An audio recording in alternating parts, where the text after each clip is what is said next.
What's up, everybody? You're listening to Where's My 40 Acres, the Boob Tube podcast, and this week we're reviewing the blackest show on television right now. FX is on Atlanta. Shout out to Donald Glover, man.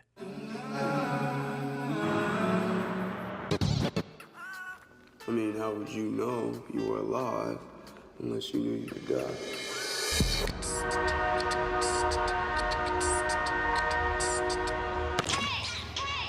My boy hooked you up. He made you the lemon pepper joints, but these got the sauce on them. Life itself is but a series of close calls.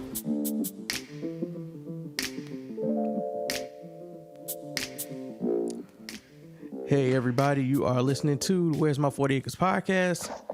It is late, but we're going to go ahead and we're going to do this Atlanta review for episode 5, Barbershop.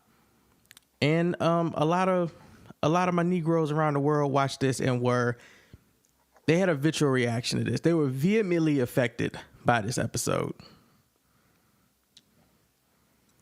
This was too real.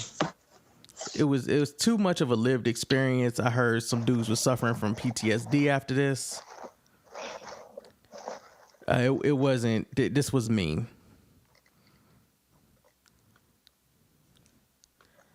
So, like if you're a black male, you experienced this. Like I said, this was mean. I know they was just doing some amazing writing, and shout out to them for being consistent with that. But they took it to a whole nother level of just hitting you in your black ass heart with this episode.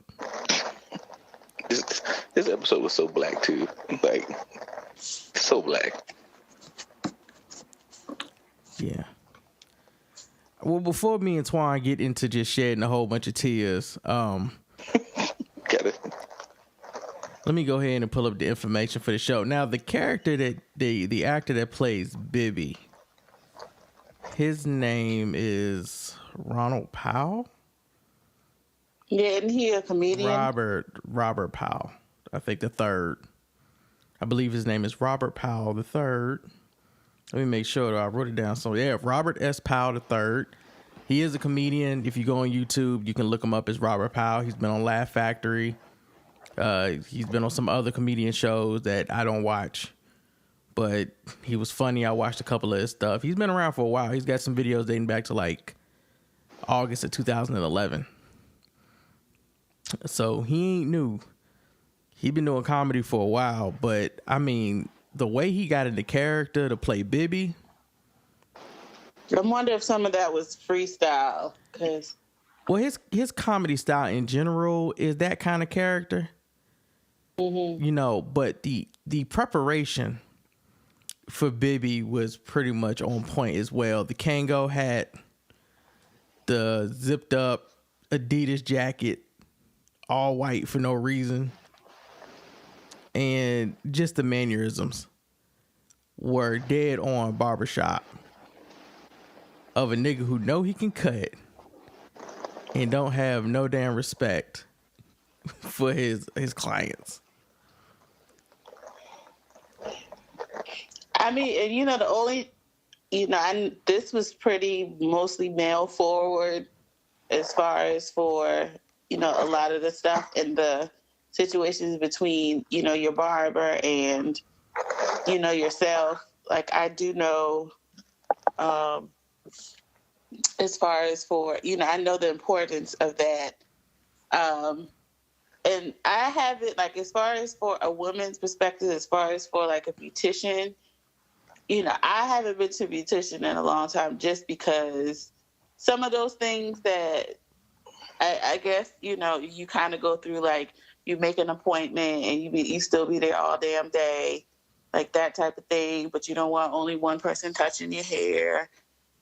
So it is some similarities to that. And I mean, as far as for, the trips that this one was taking in this episode, I personally have never dealt with that. I've dealt with that with somebody who's doing like hair at their house, not so much that they have a booth, but it was a little bit of similarities, but this definitely was male forward. as far as for like, because I always see and just, I guess, in dating men, I know if you know how connected you and your barber are to have, they know what you like, they know exactly when you say, like Al said, the usual, it's just no questions. They know you. And when you get somebody else and you might tell them, well, this is what I want, you might not get the same results as your trusted barber. Yeah. All barbering is based on the fear of a pushback hairline. Every barber knows that black men have an innate fear. Do they? Your hairline pushback. Do they? Because niggas will push your hair back. But see, that's the fear. That's why once you find a good barber, you never leave. No. I'm saying that niggas will push your hair back. So if they know that it's a fear, then why is there still barbers out here that'll push your damn hairline back? I don't think they know that. How did they not know, nigga, you came in with less forehead than when you left? How did they not know that they pushed your hairline back? Come on, bruh. I just feel like every barber don't see in greatness. That's all it is. But everybody can't be great. But every barber wants to think they're great. Okay. Nope. You know what? I feel like, when people post videos of themselves baking around the holidays and shit, and you can tell who be baking for real, and you can tell who thought they could bake for real. That's what barbershops be like. That's exactly what barbers be like. Niggas that can cut versus niggas that think they can cut, and because you trying to be nice or because your eyesight is also fucked up, you be paying them niggas and you be tipping them. Cause I've had a rare amount of barbers in my lifetime that I fucks with. I had dude who cut my hair when I was growing up, who we could never find. That nigga was always in a different chair at a different shop. Sometimes we had to go to his house and then he just moved to Texas.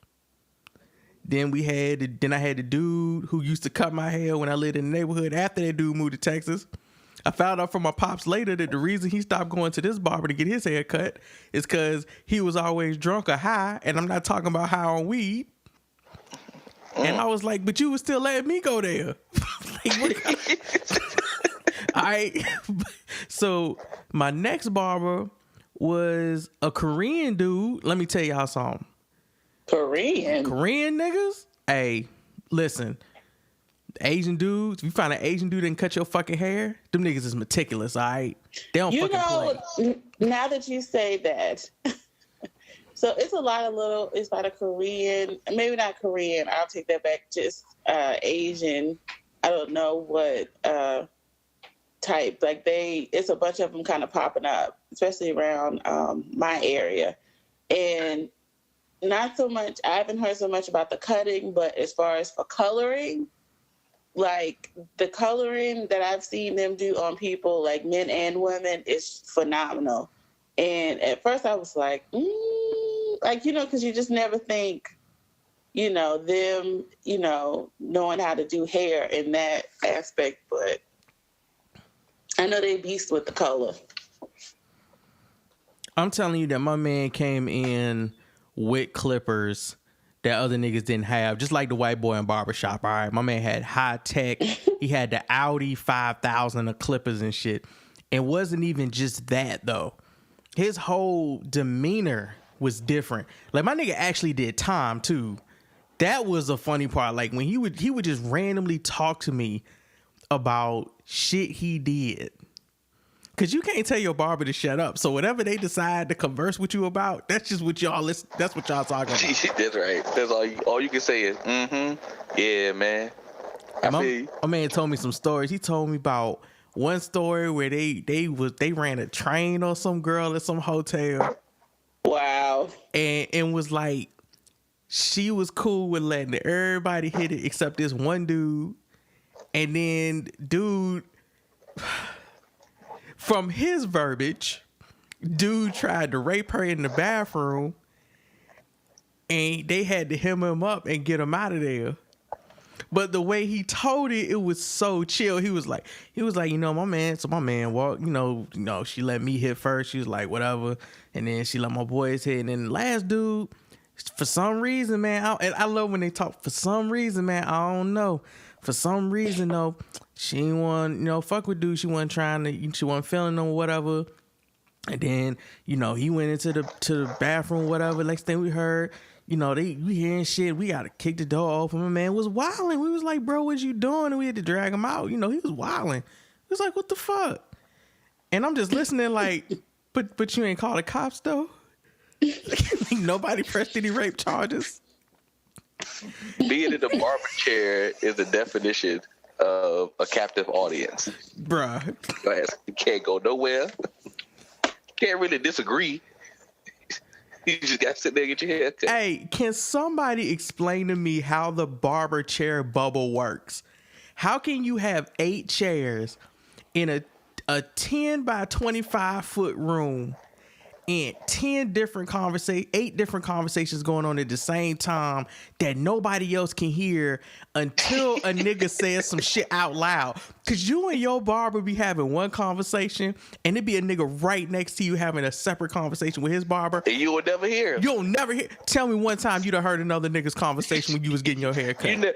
You never like, man, I overheard at the barbershop. Like, no, not unless they was having that conversation out loud for everybody to hear like on they having a purpose. full, like the whole barbershop is in on the conversation. You ain't never heard that. I feel like the sound of the clippers creates like a bubble around you and your barber to where y'all can have like private conversations as long as the clippers is going, because it's a different sound once the clippers stop. It's like a whole world comes back into play. But when you get in your cut, you be like, you be like, what was it, transported to a whole different area of silence and clipper noise and conversation. That's it. But you still got to always make sure your man's is talking to you, which I love that they represented that in this, because sometimes where they be having conversations with other barbers and you supposed to know when they not talking to you. Like the whole tone change when they talking to other barbers, I feel like. That's not the customer tone. Black men have a few relationships in their life. And the important ones is you and your mama, you and your woman, and you and your barber. Yeah. And then it's 3 very important black man relationships. And then barbers got different personalities and customs depending on the area. Getting my hair cut in Virginia was completely fucking different than coming up here to Maryland. First of all, in Virginia, as far as I was concerned with my barbers, you could just walk in and get a cut. Like, you really didn't have to schedule no appointment 2 weeks in advance, okay? Nah. You just walked in. You just walk in. Most barbershops I've been through here, you done walked in. Now, if you know your barber, you can exchange your number, send a text. You can get with him. But most time, if you walked in, he'll be like, "Yo, I got 1, maybe 2 in front of you." You cannot do that up here, Twan. I swear to God, if you walk into a barbershop and you do not have an appointment, and it could be nobody in the chairs, bruh, niggas will look at you like you crazy. They be like, "You got an appointment?" Nah, man, I just can't walk in and get a cut. Like nigga, I just really need a cut right now. You gonna catch some shit first. Before you sit in somebody's chair, you gonna walk in. I walked in one dude's shop and he just stared at me like I wasn't a customer. Like, why is this black man in my shop? Like, who are you?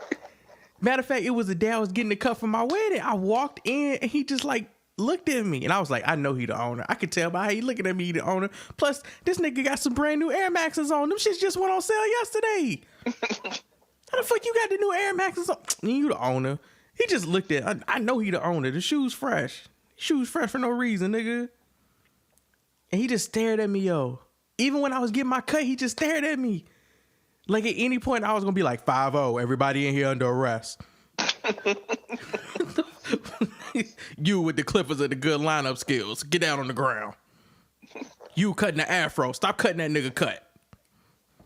I was like, bruh. The barbershop experience is hilarious. It's unique, man. It's unique. The black barbershop experience. Let me make sure that's understood. Because when I be watching like white barbershops in movies and stuff, it's a totally different environment. Because like the black barbershop, was a black man social club. Is where you could go and be yourself and be celebrated for being that. You know what I mean? Like, and that was one of the only places you can do it at. So it evolved from being like not just a place you go to get cut, that a place that you went and hung out. You know what I mean?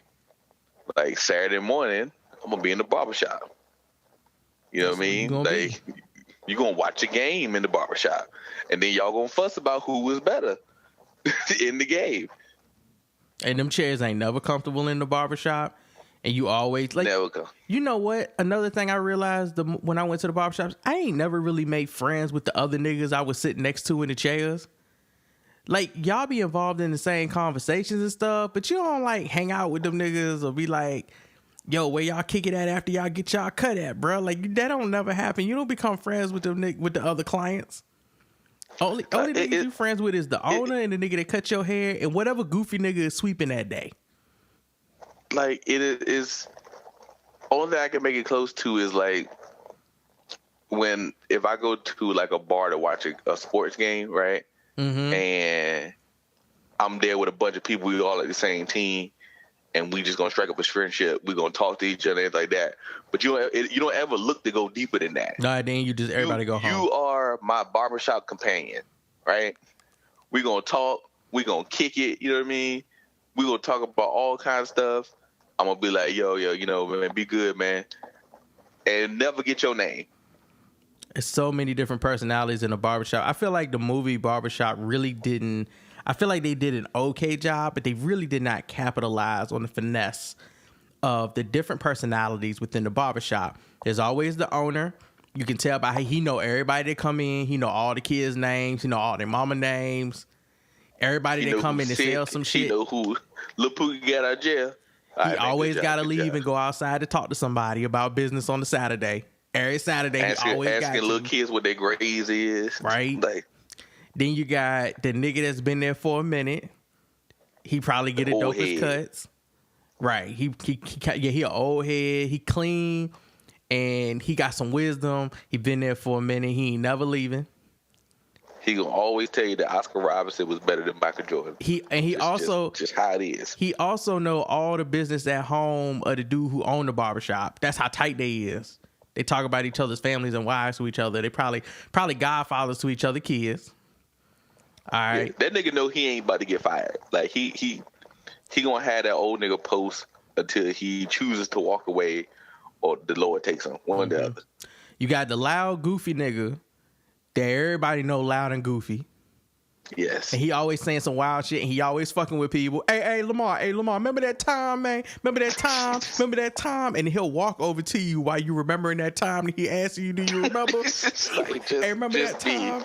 Oh, he always doing some shit. Dancing in the middle of the shop, talking shit, bringing up random conversations, fucking with people, mamas. And talking dumb shit like that, bringing up like, hey man, what you like, this or something like that. Just some random off the wall shit that makes everybody pause for a minute and be like, what? Mm-hmm. You got the nigga that ain't never there. And when you see him, you be like, hey man, you ain't never here. Where you been? Nigga ain't never there. He ain't never there. And then he show up like once a month. And you be trying to figure out how he paying for his chair. Yeah, because there's always one chair empty. It's always his chair. But it's somebody's chair. It ain't empty. It's his chair. He might show up at 5:30. He might show up at 5:15 on Saturday, do one cut, and leave. That's it. He work remotely. He the only remote barber in the shop. All right. And then you got the other nigga that always just in the barber chair talking. He ain't never cut nobody hair. He seemed like he worked there, but he ain't never cut hair. He just nobody in the chair swinging and talking to people. Ain't never cutting nobody hair, bruh. Like he only talk to every conversation, but ain't cut nobody hair yet. He only cut famous people hair. That's how he paid for his chair. All his cuts is $75. All right. You ain't never seen this nigga pick up a set of clippers before. All right. And then you got the wild card chair. See, that's the chair where the new niggas go.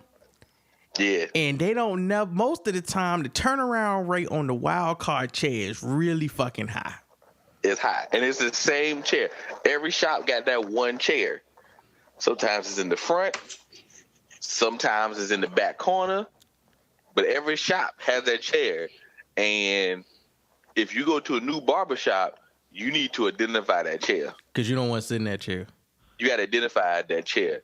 Sometimes you just go in there, because sometimes the first nigga to ask you, "Oh, I'm free, nigga." Oh, that's the only one that will walk up to you. Like, as soon as you walk in, he's like, "I got you." He's like, "Mm-mm." That's the only one that'll walk up to you and greet you in the barbershop. Ain't none of them niggas leaving their chair to come say hi to you, except the nigga that don't have nobody to say hi to. He will. Everybody else is gonna be cutting their head. They go big up you. You know to just grab a seat. But that one nigga will come to you, be like, "Mm-mm. Nah. Nah. Why you so eager?" And then you look around, you be like, okay, so you eager to get somebody a haircut, and there's 12 people sitting here, right? But ain't none of them getting their haircut by you. Niggas been waiting all day to get a cut, just not from you. You be like, I'm gonna wait. Now the only time. Now, unless you know him, unless that's your homeboy and he moved to a new shop, that's the only time you should be getting a cut from the new chair nigga. The only time. But you're the first to know that nigga. If you come back, and I don't know how to be playing musical barbershop chairs, but if you come back and my man has somehow been promoted to a chair other than the new nigga the wild card chair, then you can fuck with him. Now, I don't even understand how that works, because it ain't like you can just add a new chair in the barbershop. Them was professional place chairs. You ain't got but so much room.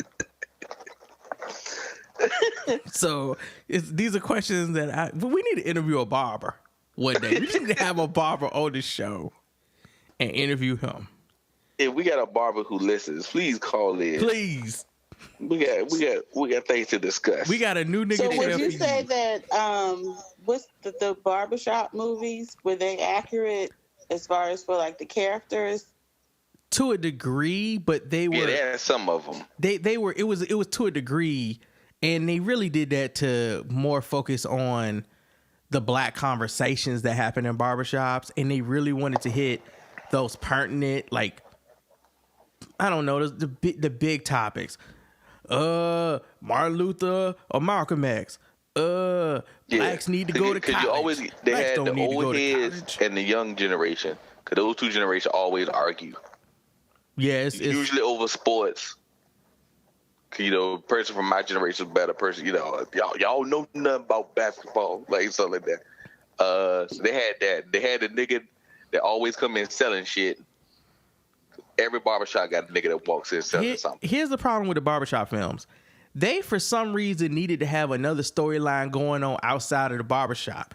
But ain't nobody in the barbershop paying attention to shit going on outside the barbershop, because everything that's happening on that block is happening in the barbershop. So it was no reason for them to have Anthony Anderson stealing a fucking safe in the first barbershop film, other than... If they had did barbershop kind of like Friday was done, where everything just revolved around the porch and everything that was happening to them, like you could have had a whole show in the barbershop with just the conversations in the barbershop, and then shit going around the barbershop, so motherfuckers come in like, yo, did y'all hear what happened down on 3rd Street? Yeah, man, like he got caught cheating and shit. Like, you know what I mean? Like those type of conversations. That would have been perfect. Just from people coming in and talking about them. Barbershop 1 could have been them establishing the characters and developing them in the first film and just the ambiance of the barbershop, right? Barbershop 2 could have been the expansion where they added a salon. Now you got the salon in the back, because the salon is always in the fucking back. It killed me in Barbershop 3 where they had the salon like they were centered. I was like, no, the salon, usually, sadly, women got to walk through the barbershop to get to the damn salon, which is in the back. That was it. Or because the barbershop was there first. Right. And they just add on or it's a full duplex and there's a whole nother door. Right, yeah. I've always did the duplex. Like I've never had, when I've gone to the beautician, like I've never had to walk through the barbershop to go to the back of the salon. It's always been kind of like adjacent. And y'all could have had 90 minutes of 2 conversations that in the barbershop and in the salon that every once in a while crossed. And that easily could have been a 90-minute film of just black conversations from black men and from black women and sometimes from both. But again, they needed to develop a whole storyline about how Calvin was gonna go out of business because a Supercuts Supreme was gonna be put up next across the street, and they had to break in to see them $1,000 clippers. You know, the Super Anders cuts. No mainstream like franchise black barbershop. I know niggas who own multiple barbershops. Yes. But I don't know. Like, there's not a Supercuts for niggas. That's what I'm saying. Like, you might go to your area, and there's that one barbershop name, and he got different locations. Right. But even then, you still only go to one location. Right. You don't go to multiple locations. Like, you don't just pull up in his. If you get your hair cut in Norfolk, you don't pull up at the Virginia Beach spot, because that's completely different niggas. That's a whole new barber. That's a whole new style. They got different pictures on the wall. It's different. It's not the same. Think of it like black ink. Okay, they got the ghetto black ink, where if you get your tattoo there, you gonna get hepatitis, and then they got the good one, where they do the dope tattoos. I guess that one is in Chicago or whatever. Mm-hmm. So that's what it's like. But we're supposed to be talking about Atlanta, which we are, but we got into the barbershop conversation. So let's gotta give them a history lesson of the barbershop. Yeah, they needed to understand. So this again is following in the path of the Looney Tunes' Tales, where each episode is going to pick one or two of the cast members and show you their story for that episode, right? Everything's been pretty linear so far. They've just been showing it from different angles, from different people's perspectives, what's going on with them. Not necessarily focused on one major theme. Everybody got their own little themes going on this season, and I feel like after the episode we had last week with Helen, we needed some comedy. And it came through. They came through. The same people who put SZA's tracks in order for her album Control is putting the episodes in order this season for Atlanta. They know exactly what they doing.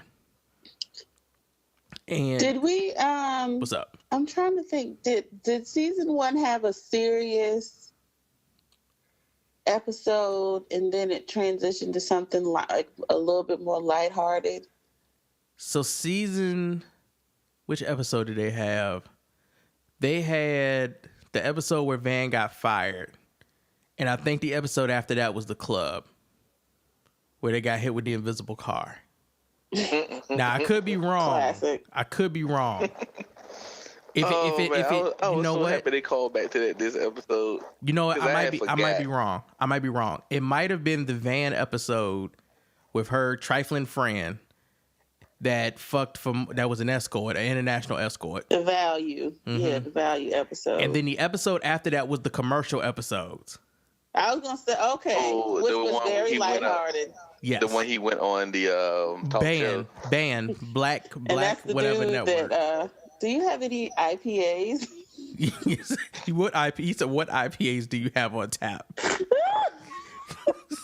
That's the guy who did it, sir. I don't even recognize him. He's not from around here. That's definitely the guy. This nigga had a damn blonde bebop blonde wig on. Yeah, he be killing me. But yeah, so I think Band was the episode that came on after Value.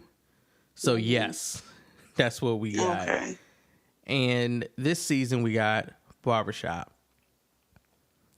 And I don't know why I didn't look at the track listing for this season and go, I feel like Barbershop is about to be a problem. I completely glossed over this episode's name and went on about my business. But it's written by, it was directed by Donald Glover. It was written by Stephanie Robinson, which I find interesting that a woman wrote this episode. I feel like she spent some time in some barbershops. Or maybe because women go to the barbershop too. She has some ties with her son. Women do go to barbershops now. That is correct. Yeah. Straight women too, not gay women. Straight women that do not have hair, and they go into the barbershop. And they line up to be tight. They got waves and everything. Yeah, I feel like they get better service. I don't know. They do, because they're women. I definitely know that most of the women that came in my childhood barbershop, their hair got cut by the owner. I never saw one of them getting their hair cut by one of the randos. So they got the owner treatment. So this episode opens up with Alfred being in a position that a lot of black men have been in, waiting for your barber to show up in that damn chair when you done showed up on time or probably earlier, and that nigga is nowhere to be found. And then your barber just strolls in. Like he ain't 2 hours late. And the invention of the Bluetooth was great for everybody except black barber clients. I don't know how many times I did not know when the nigga cutting my hair was and was not talking to me. It was bad enough when he was talking to other random people in the shop, and I thought he might have been talking to me. But now this nigga got a Bluetooth and he taking calls all the time. Because when your barber take a call, their phone be right behind them. So, the phone will ring. They'll pull the clippers off your hair, look at the phone, see if it's somebody they need to talk to. Typically, they'll pick up the phone, get the conversation started, get comfortable with the phone on their shoulder, on their ear, and then go back to cutting your head. If it's an important call, they'll take it and they'll go in the back. The invention of the Bluetooth allowed niggas to start. Going in the back is his own little thing, too. Yeah. Shit. Yeah. The invention of the Bluetooth allowed niggas to start randomly taking phone calls while doing your line and shit. And you never knew who they was talking to, and they would intermittently ask you questions while also asking questions to the person on the phone, and you never know who they was talking to. So that became confusing. And they opened up this episode with this. This nigga Bibby walks in looking like he just came from Sunday service on this Bluetooth, having a full-fledged conversation. Full-fledged conversation. Not didn't look up at Alfred. Didn't get a nigga a head nod. Like, I see you there. Just came in and was like, nope. Yeah, nigga, I'll just have the conversation. I'll get to you when I get to you. Question. Anybody listen to what the fuck Bibby was talking about on the phone when he was talking? Dog, I forgot. I did listen at the beginning, but so much shit happened in the goddamn episode. Don't worry. I'm trying to remember because I was laughing at the conversation. I did my homework, so don't worry. I got y'all. Every conversation nigga had was hilarious. Nigga clearly got into it at a quince with probably the brothers and the fathers of who they was throwing it for. Because he didn't know that he was like, how did I know? He's like, I didn't know quince was 15. I thought it was 18. He said, I thought quince meant 18. I don't speak Spanish. Then how you thought a quince meant 18 if you don't speak Spanish? He's like, I didn't know she was 18. Like, why she wear a wedding dress? Oh my God. He already a problem. He problematic already. He walked in statutory. Then he does that bullshit where he says some shit that you think is meant for you, but it's meant for the nigga on the phone. He says out loud, sorry I'm late, man. And Alfred goes, it's all right, don't worry about it. And Bibby is like, oh, brother, I want to talk to you. I was talking to the person on the phone. Look, and they said don't he say like, oh, excuse me, man, I was on the phone. He's like, nigga, I ain't talking to you. Like, I didn't know. Then he come back, so what we doing, man? And Alfred ain't answer. Hey, partner, what we doing, man? Oh, I ain't know who the fuck you was talking. Yeah, I literally said that. I ain't know who the fuck you were talking to. Alfred says the usual. Then Bibby jumps right back into a conversation again, comes back out of the conversation, is like, picks up the clippers and asks him again, so what we doing? And Alfred's like, Bibby, the usual Bibby. The usual. Then Bibby gets on the tangent about this nigga being so Hollywood because he getting a cut so he can go do a photo shoot. Yeah, because he had he said, I'm in a little bit of rush where I got a photo shoot. Oh, you Hollywood now. Every 5 minutes you feel like you reeling this nigga Bibby back in so you can get your cut, man. That shit's tiresome. You can't talk about, the AC can't blow the wrong way. This Bibby might use that to steer into another conversation about some shit that is keeping him from cutting your hair. And he showed the nigga, hey man, you hear about the invisible guard hitting people at the club? Hey, watch this video, man. I gotta go in the back. Bibby. So then he. I was like, I don't need to see the video, man. I was there, man. I was there. Then, but before that, he even got into a conversation about. He said, "Man, you know, went to the movies last night. Went to the movies with my girl. We went to see this movie, and you know how many? Guess how many black people they had on the posters?" Yeah. And Alfred said 0. He said 2. Nigga, they had a cat on the poster dressed up like a nigga. 2 niggas made the film. That was funny. Nigga cat. He said he had a kid. He had a kid pure niggas on there. Then had neither one of them niggas on the poster had a cat dressed like a nigga. My man was talking about Keanu, and I'm just like, good Lord. He said just like a nigga. You know what a nigga cat look like? Nigga cat. You know the nigga cat. I about died. Nigga cat. When I don't know who this woman is. I don't know if this was baby mama. I don't know if this was just baby girl. I just know baby was living with her because later on she asked that nigga if he paid the electric bill while he was stealing money out of her purse for the cut he just did for her son, who he kept acting like wasn't his son, just some little nigga with bubble snot on his face sitting on the table downstairs. I said, that nigga ain't wiped his nose. You know kids, you know black kids do that shit. You know the little niggas don't be caring. They'll sit there with a big ass bubble snot blot on their fucking face.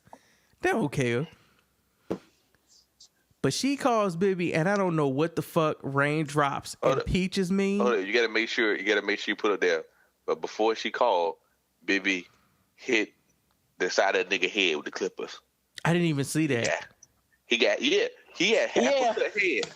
Yeah, Oh, I thought you meant he hit him with the clippers. You mean he started cutting his I'm just saying Bibby hit like all right, started to cut, hit that one thing, the phone rang.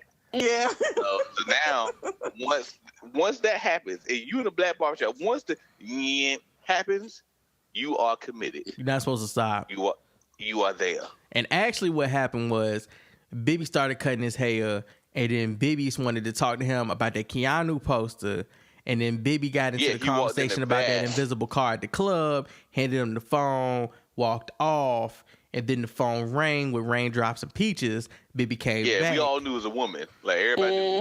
Like, and Bibby was like, don't do that now. Don't go through my phone now. And grabbed his phone, started talking and got fussed out and told the girl he was 10 minutes away. He's on 85 right now. He said, I'm on 85 right now. And when this nigga walked up to the wall and unplugged them clippers, I had an allergic reaction to that shit. Like, what? Baby, what you doing? I had to take some Visine. All right, my allergies was flaring, my eyes was red. I was legitimately upset. I was ready to jump this nigga for Alfred when he unplugged them fucking clippers and started rolling them shits back up to put them in his bag. You know, it took him 2 seconds to pack up. It took him 15 minutes to unpack, dog. Fuck you, Bibby. Then Bibby talking about something, you gonna come with me. He said, come on, man, you come with me. Man, we're going right I'm going with street. you. I can cut you at the house, man. Don't even worry about it. Come on, man. Don't even worry about it. Come on now, we gotta go. You wanna get your cut? Then he kept hitting him with that. You wanna get your cut, don't you? Wanna get your cut? Wanna get your cut? And you know he need it now because, like I said, he already cut the side of his head. Wanna get your cut, don't you? Our head look a hot mess, and it looked a hot mess coming in there too.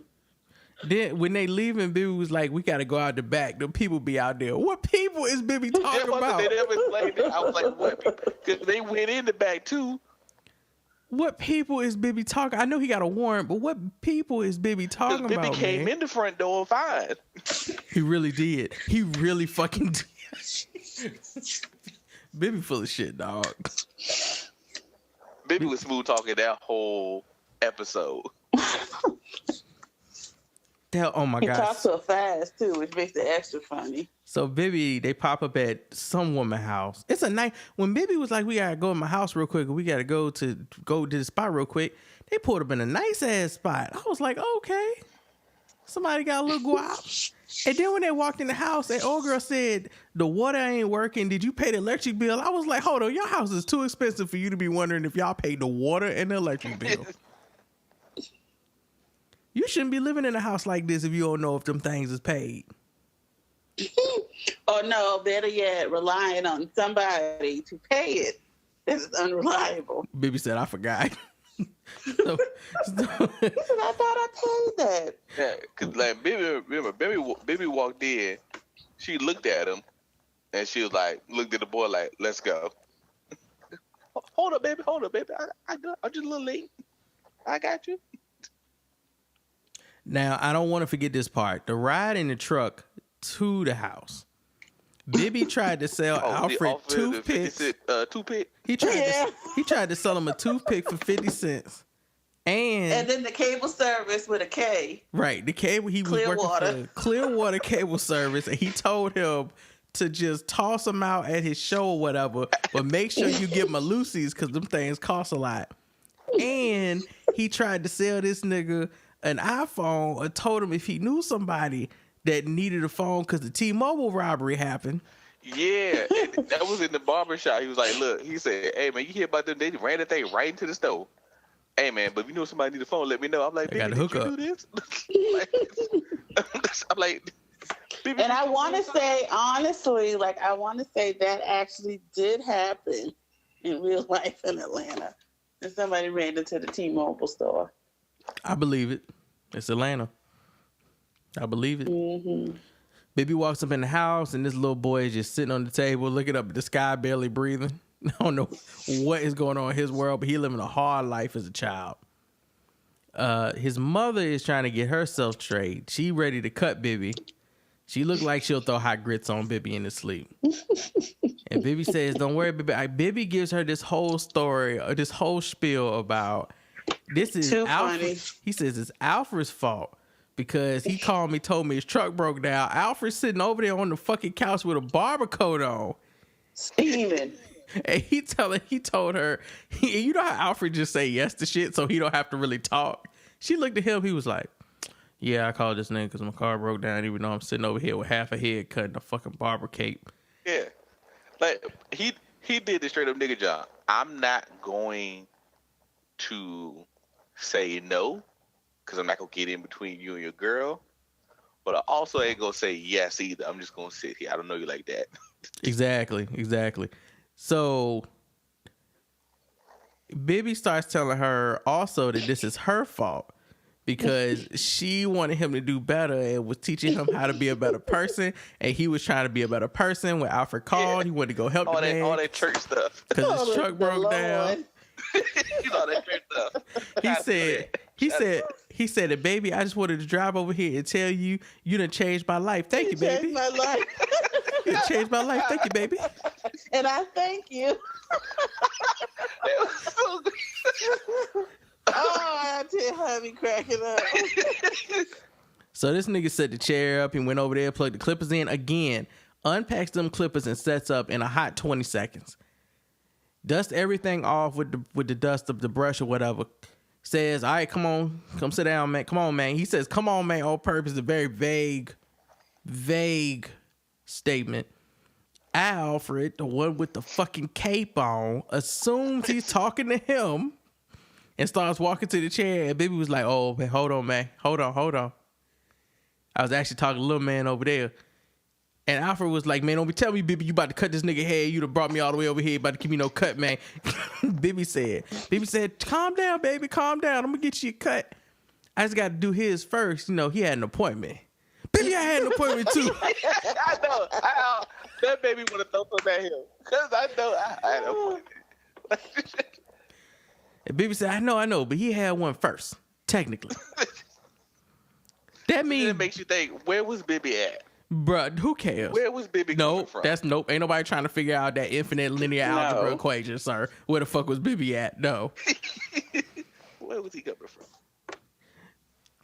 It's like asking Car 54, He got where that are hair you? he had his homeboy hair looking good though. You know what? Shout out to the motherfucking music this episode, because when that Thundercat kicked in with that jazz and they put that shit, but they already was showing you why Bibby is able to do this with the first cut. He cut that boy. He was precise. It was precision in that shit. Mm-hmm. Right? Bibby took his time. The jazz music started playing, and I love how the music in this episode goes from like rambunctious all over the place. Amen. Then when Bibby's cutting, it sounds like when Cosby used to play his old jazz records in the basement in the wash and the dry. It was like a virtuoso performance It was. from the jazz musician. It reminded me of like old Garfield and Friends cartoons and certain scenes and episodes from Louis C.K.'s show where they use the music like anecdotally to kind of push the episode. Like, things are frantic right now because listen to this scat in the background. It's kind of crazy. It's like the same music I feel like white people hear when they get lost in the city. I don't feel like they hear any of the noise. Wow. Specifically New York City. I feel like jazz music is what white people hear when they get lost in New York City. Wow. It's a fact. Check the math. Science. And Bibby finishes this man's hair. And then he starts to pack up them fucking clippers again. And it's like, Alfred ain't get no cut, right? He steals money out of old girl's purse while trying to figure out if he paid the water bill. Hey, hold up. We gotta back up first, though. Because there's a part where that nigga goes upstairs. Because he'd already told the people that Alfred was a magician. And the little boy is sitting there with her. You a magician? No. He's doing a trick. I just told you I want no magicians. And then the lights go off in the house and I gave you made a power bill. He said, "Did you do that? Is that your trick?" Is that your trick? I already told you, man, I ain't no magician.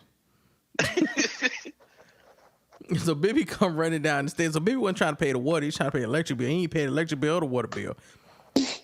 Bibby coming downstairs and takes money out of her purse for the haircut he just gave her child while she asking if he paid the fucking water or electric bill. And then she just lets Bibby leave. I don't know why she let Bibby leave. Her child's hair was already cut. She could have stabbed him. She handled that nigga. Bad thing is, she gonna let Bibby sweet talk his way back to the house. Yeah, because you knew this wasn't the first time. Yeah, because the way she was, third when he was telling him that spiel, and then she said, "You changed my life," all of that stuff. She gave that look of, nigga, I done heard this shit before. Just cut my nigga hair. I need my child's haircut. Just cut my baby hair, Bibby. Stop fucking around, Bibby. Bibby runs out and him and Al jump in the car and you kind of get to the jazz driving around music again. And Bibby is like, "Man, these hoes, man, that's cool though. I got hoe up the other side, some. I'm sure Bibby got all the hoes. I actually believe Bibby got hoes. That's what's sad. They do. Why anybody would want to fuck with Bibby, I don't know, but I truly do believe. I mean, nobody says they're quality, but yeah, he got them. Mm-hmm. That was his uptown funk hoe house he just left. It's Stone Mountain Hoe. That's it. That's what it was. She had some money. She just couldn't pay none of her bills. I guarantee you she gave Bibby the money to pay them bills, and he didn't pay them shits. If Bibby wasn't paying them bills out his own pocket. Bibby got 8 jobs. Bibby like my boy from Total Recall. Man, I got 5 kids to feed. So they rolling in the car. He asked Al if he hungry. Nigga.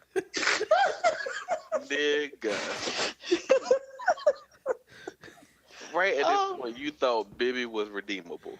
Right, like, they about to go to Zaxby's. He's about to hook him, but he's like, "Nigga, you like Zaxby's?" I really him. Don't insult me, nigga. He said, "Nigga." He said, "Nigga, don't be rude. You know I like Zaxby's." That's like the second best chicken place in Atlanta besides Chick-fil-A.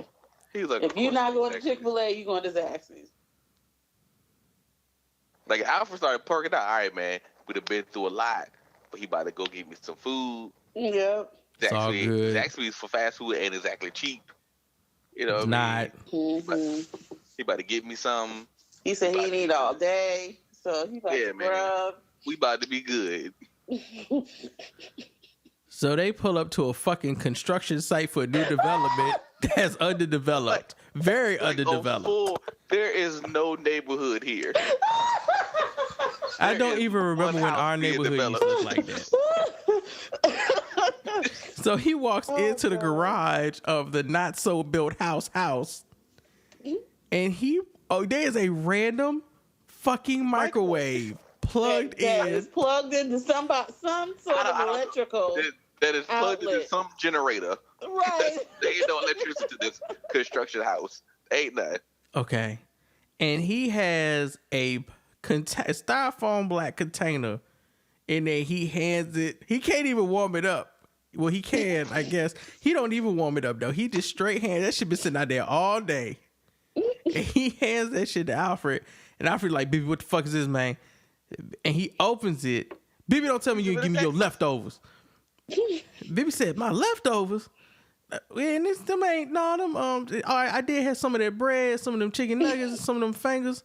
I had some of them fries, you know what I'm saying? But I ain't just them chicken tenders. Them chicken tenders is yours. The chicken is good though, man. Them chicken tenders is yours. That's all you. That's all you. That's all you. Oh, That's all you. Gotta be one of the most condescending The statements. audacity. That's all you. take me back to the shop, man.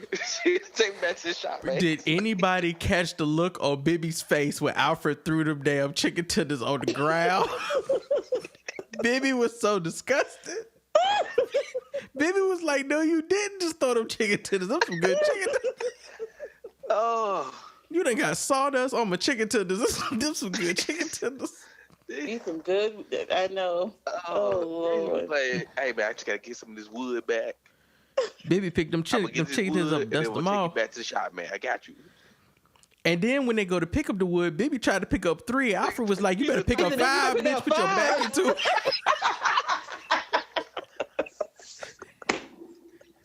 Oh my God. Oh, Now, I know Alfred knows what's going on here. I know he does, but he still participate in the thievery of this wood from this house. And my question is, because Alfred though, like, I'm not getting back to the shop if I don't help gotta this get back to nigga. the shop. Because it's I like, got half a haircut. it's like you either help Bibby commit a crime or you sit and listen to Bibby talk all day about how you should help him commit a crime. So him and Which way is Bibby, gonna get you to the shop quick? did y'all see how Bibby was struggle carrying them last 2 pieces of wood to the truck? Bibby like a $1.50 soaking wet, yo. I was gonna say he's so dry, so I'm not surprised. That probably was super heavy for him. Well, the white woman who expects this house to be done in hopefully about 8 to 12 months shows up. And she accuses Bibby of stealing the wood. And Bibby is like, I'm not stealing the wood. Your husband didn't pay for this wood yet. Which I feel like, Repossessing the wood. I feel like that is one of the, this is a development. This is like a Ryan Holmes development. You don't That's what pay I'm for saying. your like, You wood. do not pay no personal contractor. You buy the house, man. You don't pay for the wood. They pay for the wood. You pay for the house. You know what I'm saying? That comes with the cost of the You know, house. nobody be like, you only paid for 16 Wood plates. and nails. You don't have to worry about that part. Your husband only paid You for got 22 by 4s, and this house need 25.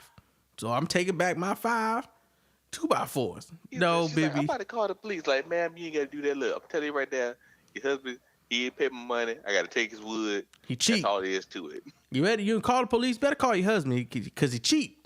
Because he cheat. He called her beige. And we ain't got no contracts. He called her beige lady. I guess you ain't got no contract with her. You stealing it. You don't need to steal shit when you got a contract, Bibby. Can we just talk about how Bibby is the perfect name for this nigga? Yes. Ain't no name more perfect than Bibby. Bibby is a straight up, like, it's the great nigga name. Like, Yeah, I was gonna say that's a great nigga name. I feel like you never quite trust the Bibby. Nope. Bibby starts driving away. He You say, never fully trust the Bibby. he say, you think that lady gonna call the police? I hope not, Bibby. I'm on parole. He said, And- nah, she ain't gonna call the police, man. Let's go back. Let's go back to the go back to the shop, was this baby. the point where he said, Bibby, do I even have to say it? No, this might be it. Do I That even was have later. to say it? He was like, nope. We going back. I'm gonna take it back to the shop. We're gonna get you straight for your billboard. We're gonna get you straight. He kept saying for your billboard. This nigga said he's getting a photo shoot. He kept saying he was gonna be on billboard. So as he's driving, Bibby gets that look where he done seen some shit, and he's like, I just told Alfred I wasn't gonna do this. But this is a Bibby moment. I kind of need to do this shit. I need to Bibby this. And I love the fact, if you playing hooky and you feel like you see your father driving past in the truck, are you going to walk closer to the truck to see if that's your father in the truck? I ain't never had that much problem identifying my father's vehicle. It could be 100 white Subarus in the area, and I know which one is my dad's. Okay, I know the marks and everything. I know when he got that dent in 1994 from parking at that TJ Maxx parking lot. That is my dad's Subaru. Plus, I can tell by how he driving it. Don't nobody drive my dad's car like my dad. That's him driving. His son walks up there looking like Baby Drake. And Bibby whips that truck around and chases these little niggas through an alley. Pops out on the other side. And Bibby starts to be a father. Don't tell me you know Bibby don't be. You know Bibby ain't raising that boy. Well, after what he's been said, after what he told the boy, we clearly understand that. He said, "Did you?" He had his son, him, and them boys out there working like a street team. He said, y'all look. He said, "Why you in school, man? You ain't never in school. I need to tell you my butt. Y'all hang up the posters." Like, quick, y'all hang up the posters. Baby son ain't hang up none of them damn posters. You know that boy ain't hang up them posters. He said, I paid. So what he said? I paid $30. We gonna get $35 for that. They go that $35. Gone. Oh Lord. So then his son is not listening to him, and he's all you on. Bibby does that shit where he keeps involving you in conversations and situations you are not trying to be involved in, and he calls Alfred over to have a heart-to-heart talk, a real nigga talk with his son. You done messed up now. You done pissed off Paperboy. That's Paperboy in the truck right there. Ain't nothing more embarrassing to have half your fade missing and having to now be a celebrity teacher. Now you got to be an idol. And Alfred won't go get out the car so that boy start talking shit. I don't know if y'all remember. Y'all remember the first season where we realized that Alfred don't know how to deal with people's kids? Yeah. When he tried to tell that woman. The episode. Oh shit. Which episode? It was the second episode. He had a kid in the neighborhood or something. The kid that was in the car. Oh. He tried. No. That's the one where the mama. It was the second episode. It wasn't the Zan episode. It was the second episode where he saw some kids imitating Paperboy, and one of them had a gun. Yeah, with the guns and stuff. He went and stopped to talk to him. Yeah, the mama fussed the boy out, and he wanted to apologize because the boy was imitating him. And the mama was like, "Who is you to be talking to my kids?" And he said, "Well, I'm Paperboy. I'm the one your kids was imitating." And she looked at him like, "Who?" And her son said, "Nigga, you ain't Paperboy." And he said, "Little nigga, yes I am." And he had to catch himself. So yeah, that he don't know how to do it. He ain't got the patience for kids, even though he got the patience for Bibby. He ain't got the patience for kids. It's funny because he really don't have a patience with a lot of people. Only people really is Darius and Bibby, because he really don't have patience even with Ern sometimes. Bibby know how to cut hair though. That's why Bibby get the patience. Bibby can cut. He starts talking to the boy, and the boy tries to give him his mixtape. Says he's the next Lonzo Ball. Put me on. After cracking jokes on though, because he had Man, put me on, yo. He said, "Man, famous people regular too, man. We gotta get our haircut." when Bibby made that U-turn to go chase them kids, Alfred was trying to put the belt on, but the belt was broke, so he couldn't put the belt on. Matter of fact, I think he tried to put the belt on when he sped away from that white woman at the construction site. Bibby was like, "Oh yeah, that belt bad over there." Yeah, no, that was what it was. Yeah, because it was before the kids. That belt bad. Alfred's whole statement to Bibby's son was, "I'm regular, bruh. Celebrities need a chance to be regular." Yeah, it's like, I gotta eat.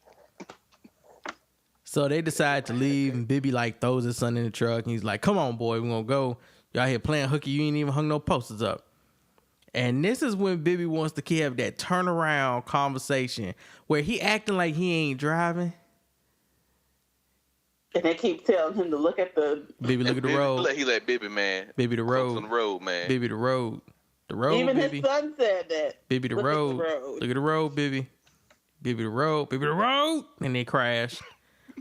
And they hit this white. Now, did y'all listen to the conversation that Bibby was having while he kept turning around and talking to them niggas?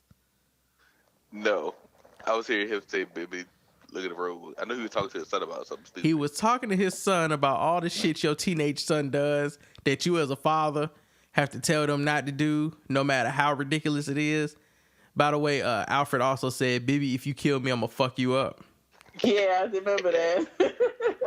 But he was talking to the son, and he was like, you're having conversations with these kids. You got to tell them, son, could you not jack off with a good lotion? Son, could you not...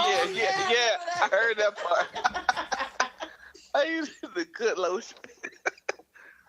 Wait, when did Bibby... Because Bibby said something about queefing. Like the car was... Something... I'm sure he did. Was queefing. Like he was explaining something. I can't remember. It might have been earlier.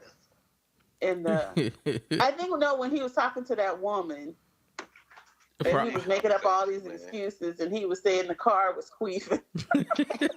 Conversation, man. I was like, what? So this man is amazing. Bibby, clearly they about to get in an accident because Bibby ain't looking at the fucking road. And Bibby crashes into this little like Geo Metro looking car. And Alfred is like, I'm on parole. I'm on probation. Bibby got warrants.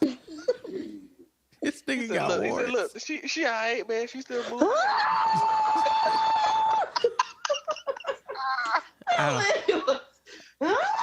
No, please. That scream was a whole nother level of hilarity. It shit sounded like a siren. It was just funny. It sounded like an old Asian lady screaming, and that shit was perfect because it wasn't like my back hurt. It was like a siren with one note. Oh my gosh! And even when they sped off after doing the hit, she just screamed at him. That was the only time she changed notes. When they drove past her, she went up an octave and started screaming in their direction.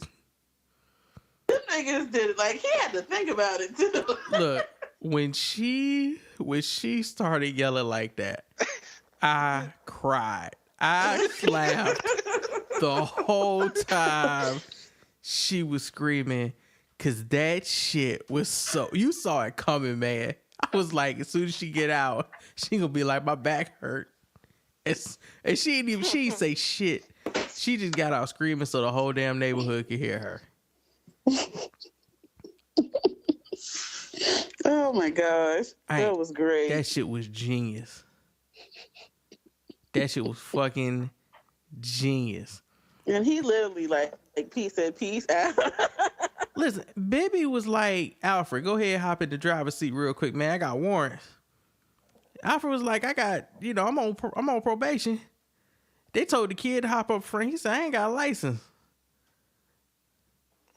It'd be all right. She just get out the car. She'd be okay. Bibby ain't shit, man.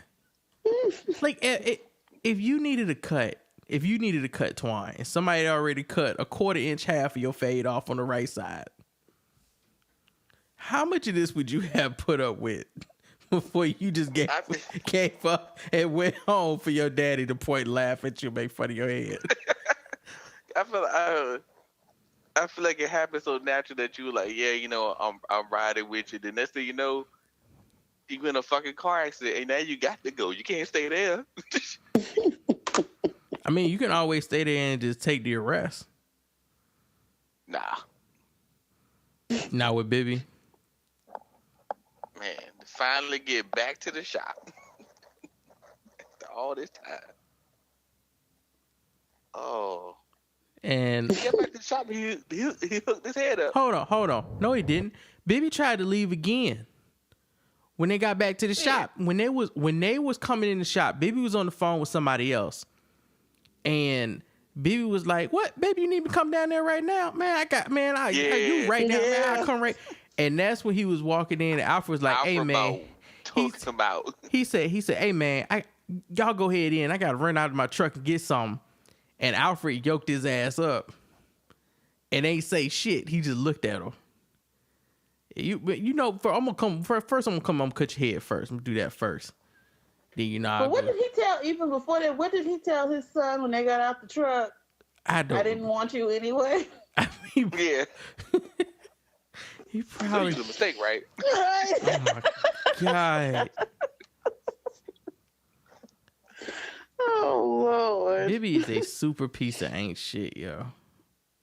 Man,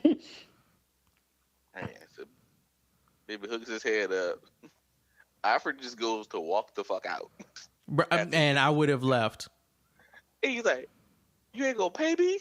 You're right. You ain't gonna pay me, man. He said, "Bibby, but all the stuff we did, man, I'm just still paying you. Still didn't pay me though." He comes back, drops the money on the floor. He says, "You gonna do that? You gonna do it like that?" Ain't no tip. I know you ain't just drop my money on the floor. Right, no tip. No tip. And he didn't say.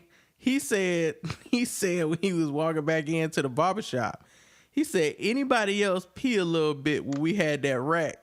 Yeah. Oh, it's just me. And when Alfred walked out, he didn't say, you ain't gonna pay me. He said, "You forgot to pay me." Yeah, you forgot to pay me. Then Alfred said, "You expect me to pay you after all that shit you just put me through today?" And Bibby was like, "Man, what you talking about? We had a good day today." He said, had a good day today. This nigga said, "I took you to Minnesota." We had some Zaxby's. No, no. That's not what he said. This nigga said, "I took you to mentor some kids. You're welcome. We ate at that white lady house. We hit an Asian lady from the back. Remember that? And now you got a cut." Bibby ain't shit. We had a great day today. We had a good day today. So he pays Bibby. Oh my gosh. Drops some money on the floor and walks out. I guess it's like a week later.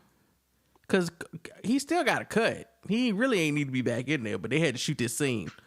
So he comes back in, and Bibby's like, "Man, I ain't even expect you to be in. You ain't even have an appointment, man. Come on, sit." And when you ain't got an appointment, that's when the nigga got time to cut your hair right now. Hold on, I gotta play this. I gotta play this. You forgot to pay me.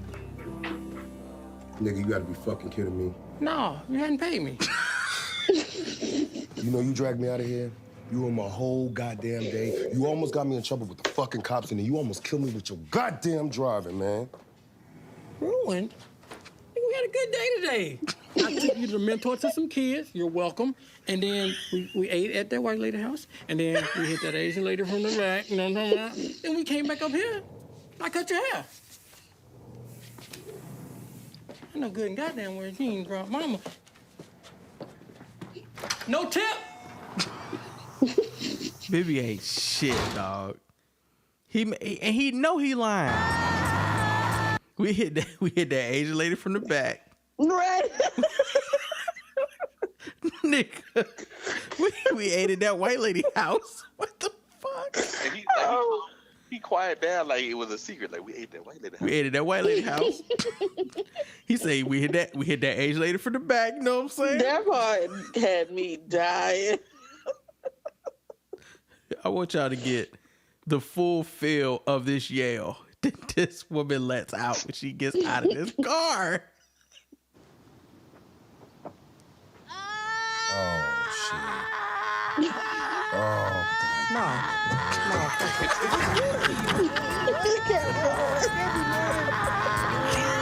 Why is she still going?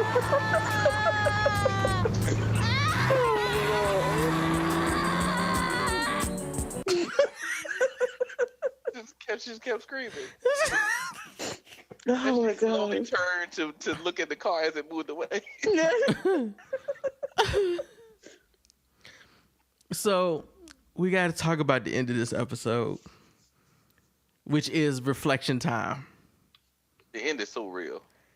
So when Alfred comes back to get that cut, his new cut, he walks past Bibby and he sits in the chair of another barber in the same shop. Now, this is like cheating on your girl with her sister and they live together in front of her face. Mm-hmm. And because he was like he even looked at it, he was like, oh, okay. He hit him with that little, oh. Right. The thing about it is, though, this is like cheating on your sister, on your girl with her sister when they live together. But the one you cheating on, that's the one in school getting the PhD and actually pay all the bills. And the one you now sleeping with got 5 other baby daddies all on parole. She not looking at you like you cheated up at all. And that's the way Bibby looks at Alfred.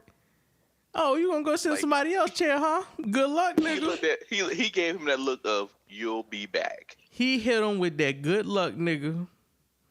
See you when you need your shit fixed. And I don't think that realization, because Alfred knew he made the right decision. He was like, nope, nigga, when niggas act like that, I can't fuck with them no more. Yeah, he knew, man. He came in with all the confidence. It was so much confidence until that nigga said, so what, how low you want it? 1 and number 2. Right there. Alfred was like, oh right shit, I don't know how this nigga. It's set in. I don't know what Bibby be doing when he cut my hair, man. He just cut it. Because he don't know. And then, you got that, then you get scared because you don't want to tell him the wrong thing. Yeah, because you don't know.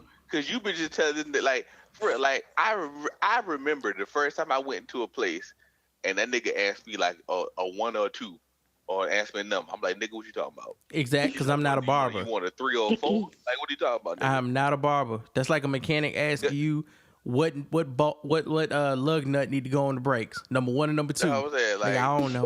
You asked me that, nigga. I come in there like, look, man. You tell me what cut I need to get. Nigga, look, I'm gonna cut it. I want to cut it down low, but I want to keep it dark. You know what I mean? Even all around. You know what I mean? Have y'all? Or maybe I want the top dark, the side just a little bit lighter, like a full fade.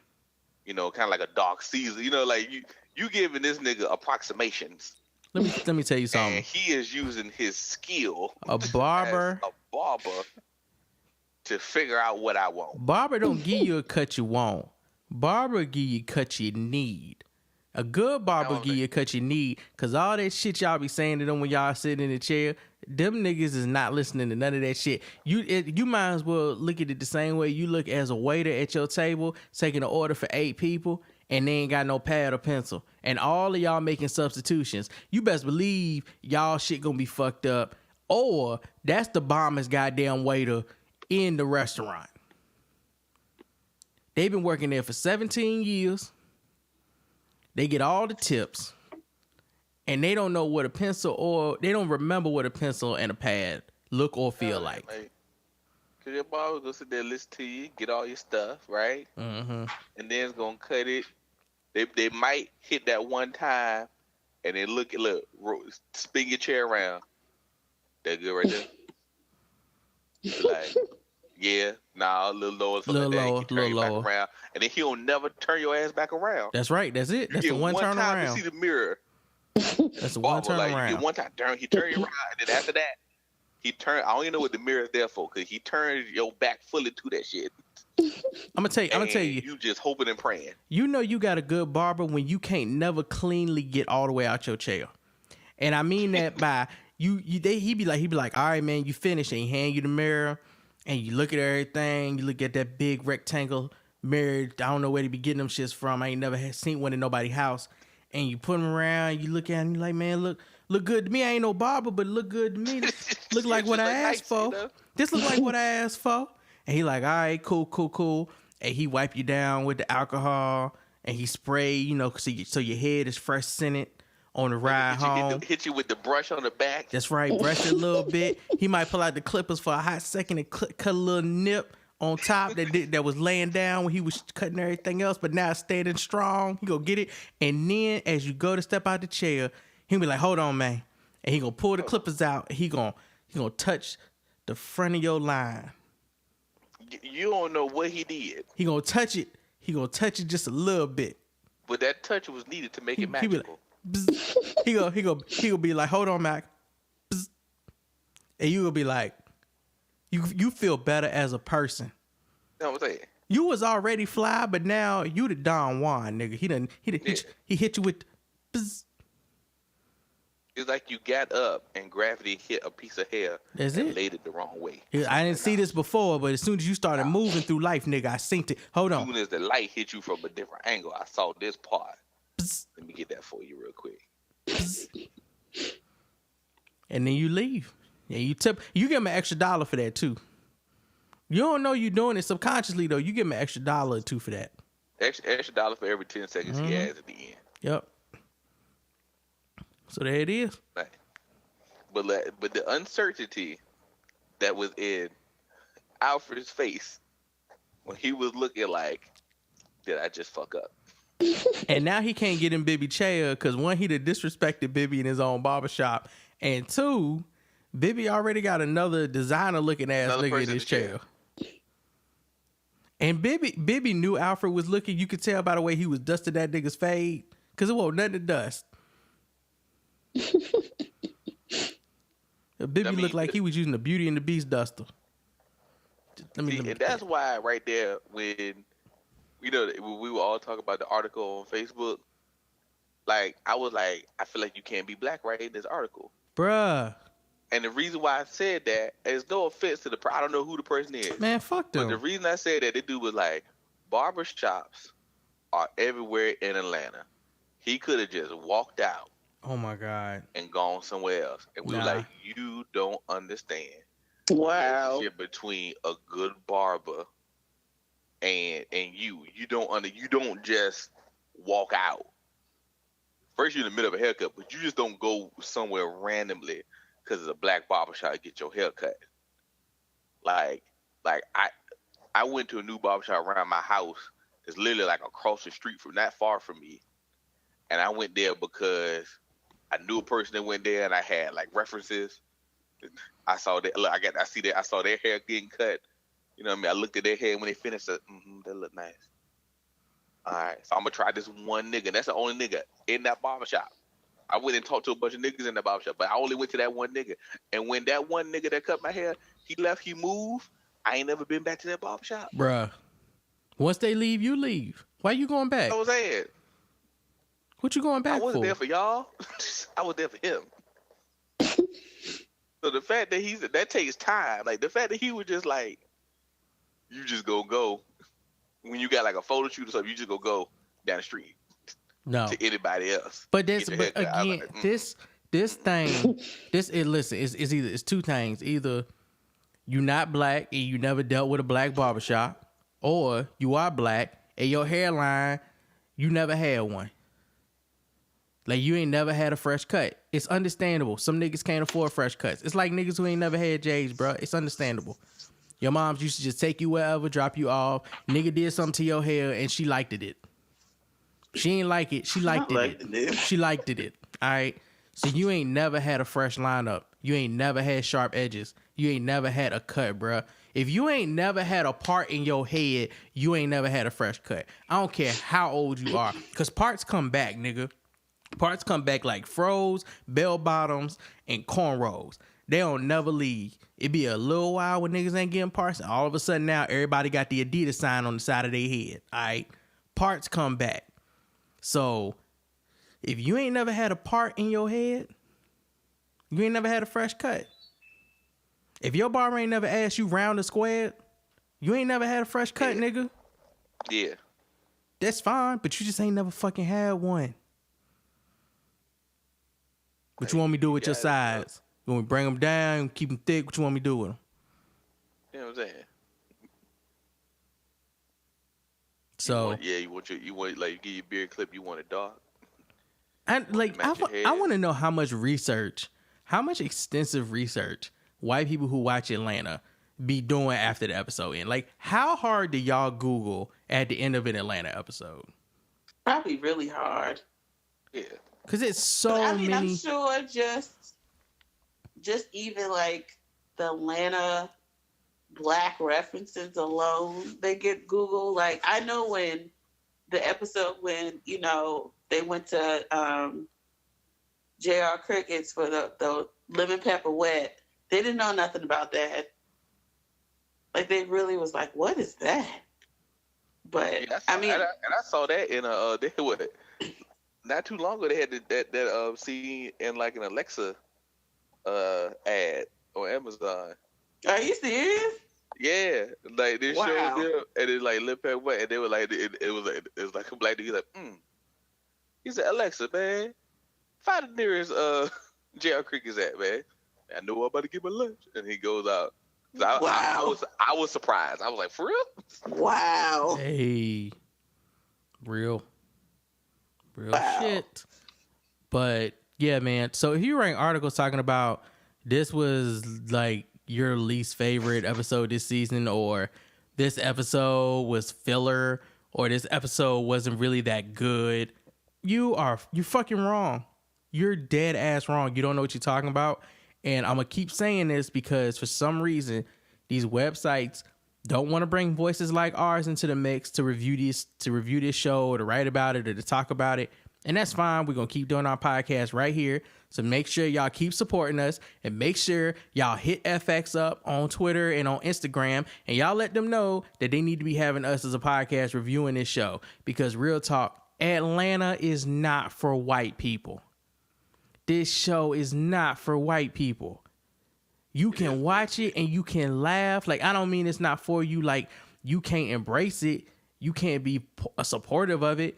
But if you trying to figure out black customs and practices, or they just don't make sense to you, like it ain't 2 + 2 to you, that's because it's not for you. Like, you can sit on the sideline sometimes. Let us win the game. Treat us like it's a real sport. That's hard when you're not used to doing that ever. You know what I mean? Like you're not used to doing that ever, and it's so lame. And it's confusing because, like I said, we can watch stuff with white culture and understand it because we have to assimilate white culture. Mm-hmm. They don't have to assimilate our cultures. Nope. They don't have to sit there and learn it, so that when they see this stuff, it's new. Mm-hmm. You know, you might see it as, oh, this is fun, or even that was an entertaining little jaunt around for a day, you know, because other episodes have people that meet people and getting crazy stuff, and you know they go all around the city and stuff. A lot of shows have done that, but this one resonated to black people because it was taking the premise of your barber. 'Cause every black person, male or female, has had somebody do their hair that has left to take a phone call, and you sitting there with half a head done, who has left to go get lunch. God! Eating a plate of chicken or fish around you. Usually it's fish because somebody's always frying by the black barbershop. We don't know where. Somebody's always frying. Like, or the hustle man coming in. That's it. That hustle everybody's nigga, had that dog. joke when you pause and you sit there. Brad, how many times you sit there and you pause, looking at some direction that you don't really want to look at? You done read the post on the wall 15 Nigga. because that's the way you turn.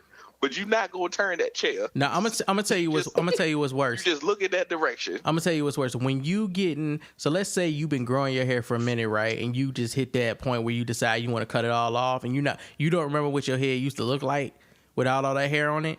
And they put you in this position where you can see part of your reflection in the mirror, and it's the part that ain't done. And you start to get scared, and you got to sit there and stare at it. Meanwhile, this nigga's over in the corner eating fish or buying extra toilet paper rolls, 50 cents a roll from the damn hustle man. Like, man, like y'all can at least offer me a plate while I'm sitting here. Shit. Oh, that's happened even in the beautician where you see like, well, she's done like a quarter of your head and your hair looking half crazy. Mm-hmm. Or and even you don't know it's gonna make it. You don't know you're gonna make like, it. Man. Or, you know, well, I know this probably doesn't happen because y'all don't go underneath the dryer, but, nope. You know, like maybe you get like, you know, a wrap or, you know, you get some curls or they're just drying your hair.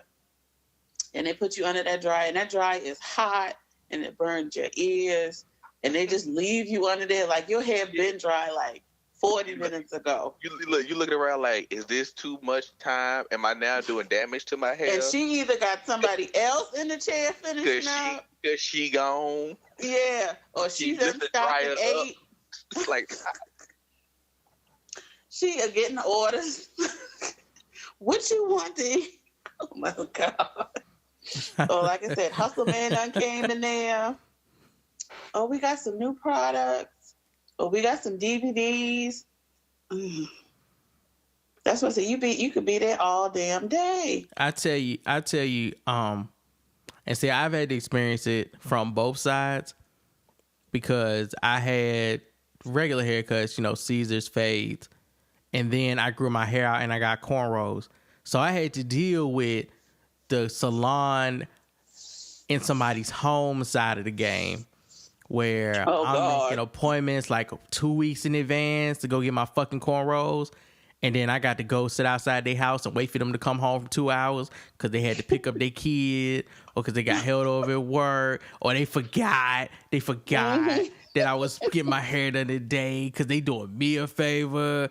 On campus, trying to get girls to remember that they was gonna cornrow my hair after their class. They told me they had class at 9:30, class at 12:30, and a night class, and they want me to come at 4 to get my shit done. I show up at 4, and they walking out to go somewhere, talking about they going to grocery shop today, and they can't do it. Come back tomorrow, that type of shit, nigga.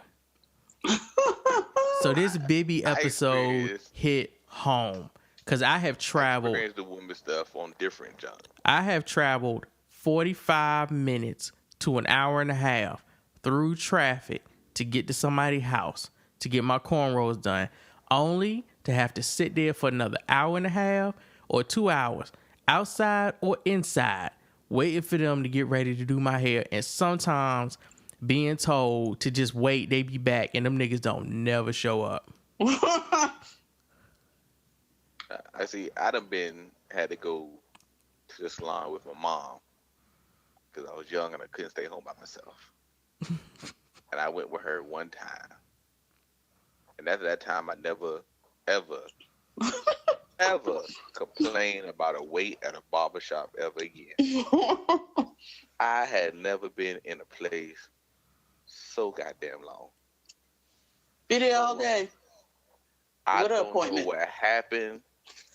I don't know what they did. I don't know how many heads got done because there was just a lot of people there, but it felt like there was no progression being made. The sun came up, the sun went down. I was still in there. I think I had read most of the magazines that was on the table. And it wasn't that much difference. It was only Essence, Ebony, or Jet. That's all it was. Those some more hair magazines. Oh, yeah. Hair today. Like, I just I couldn't do it no more. I was like, this is dumb. I don't even go to the beautician like that no more because all those reasons why, like just what you said, you be there all day with an appointment. Because 9 times out of 10, those places, they are always overbooked. And they never ask you what you getting done so they can, make sure that they have enough time to do it before the next person comes in. So you got people, they might just be getting like a quick wash, like a washing set. But then you got folks wanting a full head, like a sew-in, and they always overbook. Oh, and I've definitely been part of I'm getting my hair braided or I'm getting a full sew-in, and they tell you, oh, you need to bring this amount of hair, or they got the hair there. And then they be like, oh, we ran out of hair. So you and your half head done are going to the hair shop to get more hair. Look, now my girl gets her hair braided here. Like I found somebody I work with that gets the hair braided. I like the hair, so I told, and I got names. So the girl comes here.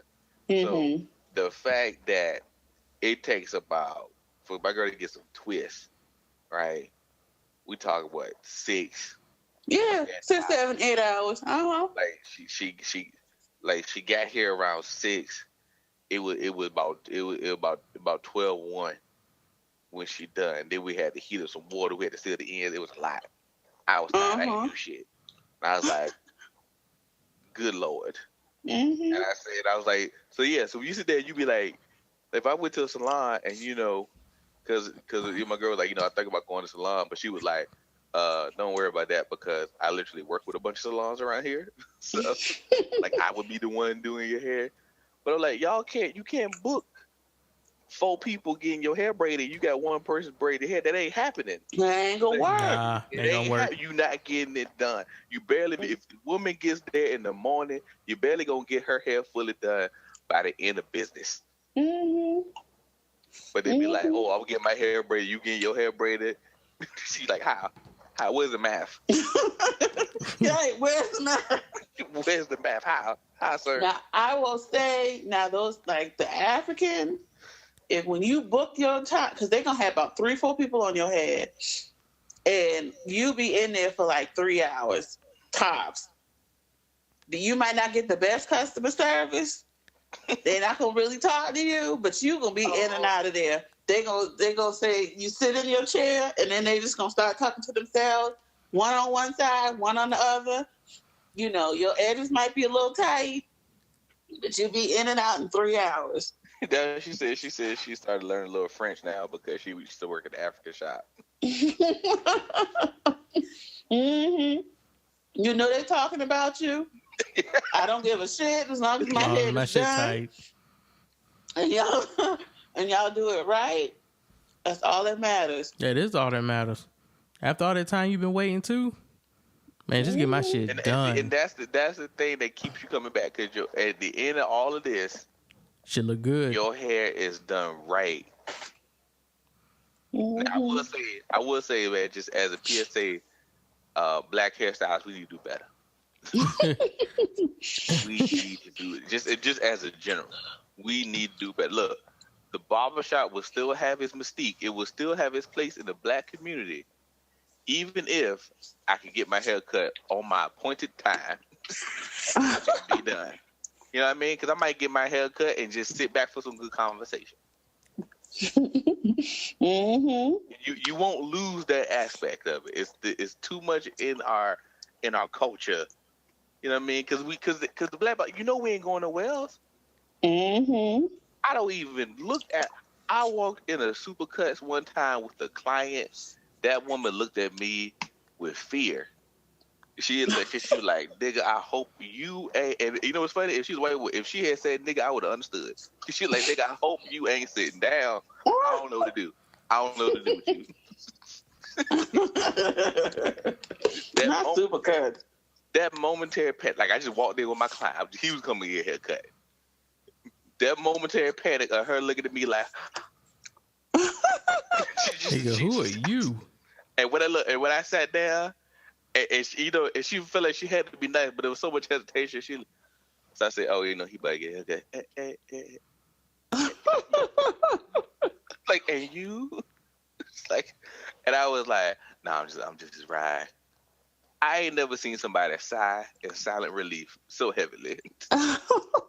That white woman felt the weight off her shoulders. She was like, "Thank you, Lord, thank you, Jesus. I ain't got to do this." Look, I would say one time though, I was sitting in my barbershop. I was probably like, 12, like 10, 12. Sitting in the barbershop, usual Sunday morning. Sitting in the barbershop, getting a hair done. This is down where I grew up at, so there's a bunch of old people there and everything, right? So we sitting there, normal ass day. Door open. This white man and his white son walk in. I mean, straight up. Dead silent. Blonde, bowl cut hair son. Walk into the barbershop. I know I blinked a lot because I look forward, I look backwards. I look forward, I look back. I looked at them, I looked at somebody else. I looked at them again, I looked at somebody else. Because I was like, I don't know if this is real or not. I'm not sure. Them niggas ain't know what to do. No, like, you know, like you know when you a kid and you look at everybody else to see if they panicking. You don't know how to read the reaction. You like, we good? We all right? We straight? Okay, all right. And he sat down, and the owner of the shop came and greeted that man, put the stool on his chair, went to a drawer I didn't know he had, opened up said drawer, pulled out a box. Not said drawer. The box inside, I swear to this day, the box inside said, in case a white person, open. In case a white person. He opened this Wow. He pulled out this comb and these scissors. And he hooked that boy up. Look. He cut that shit, man. He was going through the stress. I sat there and watched was amazed. I was like, wow. That little boy left with a smile on his face. His daddy was happy. I was like, that's amazing right there. I would be surprised. That's what Martin Luther King wanted right there. I seen that before. I seen the head nigga in the barber. White boy came in, full white boy hair, and he cut it. I was like, shit. And it's always the head nigga. Like nobody else even attempts to talk to the white he didn't person. give him a nigga cut. He did not give him a nigga haircut. That white boy was not trying to be down, even though he was. He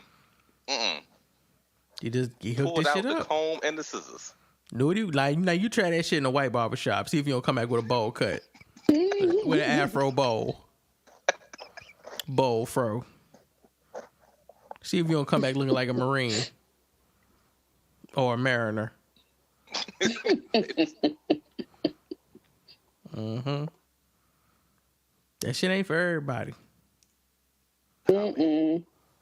It just this is one of the episodes that's gonna stand out.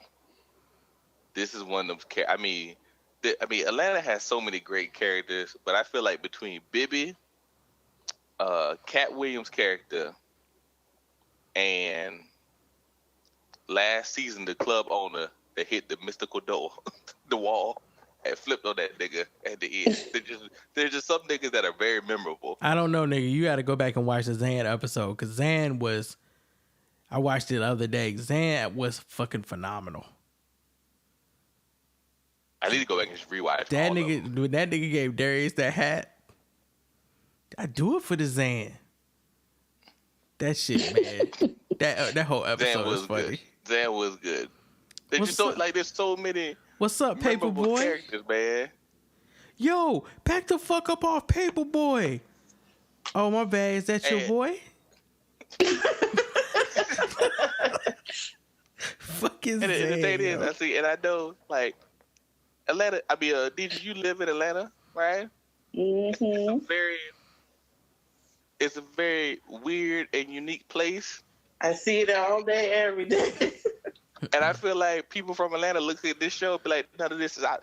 No matter how crazy it is, none of this is really out of place. No, like never. Like you, and the thing is, from working at the hospital, you see these type of people. But I mean, just being out and about, on a normal day, or you just running errands, or you might just be hanging out with your friends. You are meeting some sort of person like that. Like even when the first time when Ern and Van went out to eat, and the dude was trying to say, well, if you give me $5 oh for my parking, God, I'll watch your car. Oh man, you know how the times I done got like when I first moved here in Atlanta from the same thing. And it's true, they buy them little because the best man, I got this vest from Kroger, showed his. And they'll be like, yeah, we'll watch your car. And this is a lifesaver. Especially on Edgewood, because that's where they was at. Ain't no parking on Edgewood. We'll watch your car, $5. Don't worry about it. You give him the money, and then you come out, he gone. Your car got a boot on. That nigga said, this is a Kroger's vest, and this is a lifesaver. It's like, nigga. And he was right. Like, but yeah, you see all these characters. You definitely see them. Definitely see them in Atlanta. And like I said, if you go to like those type of spots, like the Edgewoods or the Little 5 Point, Like that's where that Zesto's when Ern was fussing about the kids' meal. Like, why do you have to be a kid to get a kid's meal? That's not right. That was a little 5 points. You see crazies over there. Sir, you have to be a kid to get a kid's meal. It's everywhere. So, I mean, it's good to see that, they got authentic, like, Atlanta folks that you'll meet. That's not true. That's not true. You had to be a kid to get a kid's meal. I just love the way she said it too. She said it with all the confidence. Like, but what if I was like picking up for my child at home? Can't get one. Do you gotta be chubby? Do you gotta be chubby checker to get the chubby? Like, I'm still giving you money for food purchase. Oh Lord! And she was still telling him no. Yeah, I'm like, oh, hey, with a grin on her face, like it was like. Everybody know that one person. Like, look, Diggy, look, I understand you trying to be good in life, but this ain't that damn serious. I need you to calm down. It really isn't, right? She said she just got promoted and she wasn't trying to let nobody take advantage of her. what they gonna say? What they gonna say to take advantage of? I gave you money for equal amount of food. What happened? Like, that's they got taken advantage of. She won't try to lose her job, bruh. So I got to keep my job. He still put that Sprite in that cup. Mm-hmm. Like he hovered over the water, then he slid it to the Sprite. They know when they give you that cup. They know. Right. Like, I was going to say, who hasn't done that? They know, man. If you really want to know, you give them the clear cup. Nigga, they do that shit. You ain't the only one. Give me that regular small cup. Soda going in there. They be doing that shit too. Oh yeah, man. We look. We stayed when we was working at the place. Like we stayed getting a cup of soda. You just walk right. Well, we walked to the back line where they served the employees at. We had a little back restaurant for the employees. Mm-hmm. You go right back there. Go right on the line. Pick up a cup, hit the thing, put a little bit of ice in it, come back.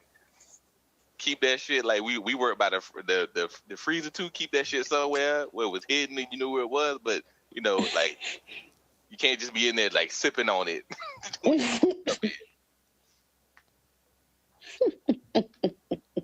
Yeah, that's like I said. They know that. I mean, shit. Even with that clear cup, you put enough ice in that. Do you know if that's water or Sprite? Look, if you come over and you see my clear cup got orange high C in it, you ain't about to jump over that counter. Nah. Calm yourself down. I got 4 ounces from you. It's like it's not that. It's not that serious. Yeah. At all. All right, y'all. This has been another episode of Atlanta from the Boob 2 podcast from the Where's My 40 Acres podcast network. Make sure that you tell a friend about our show. If you're watching Atlanta, please pass on, share when you see it. Check out our new website, where's my 40acres.com. Go there, make sure you sign up for the email because I'm going to start doing email send outs next week and there's going to be stuff included, episodes, updates, probably discounts for the store, which is also being worked on right now. It should be up soon. So make sure you check that out. And there'll also be like episode information and particular questions just for y'all that we'll talk about on the show next week or in the future. So make sure you are subscribed to that email listing. If you went to AwesomeCon last weekend, I hope you had a good time. There's an article up there about that y'all should check out with a YouTube video. I'll be posting something from the Lost Netflix screening that we went to. First episode of Lost in Space, excuse me. 2 different franchises. Yeah, Danger, Real Wipers in Danger. First episode of Lost in Space is very good. So that will be the Netflix binge when it drops. It's 10 episodes. It will be the binge. I think it drops April 13th. And other than that, I think Aaron from Black Astronauts Podcast will be on the podcast this week. So make sure y'all tune in for that. And I think that's all we got. All right, y'all. We're out. Where's My 40 Acres Podcast? Be safe. Catch y'all next week for Darius's episode. Fun. Peace.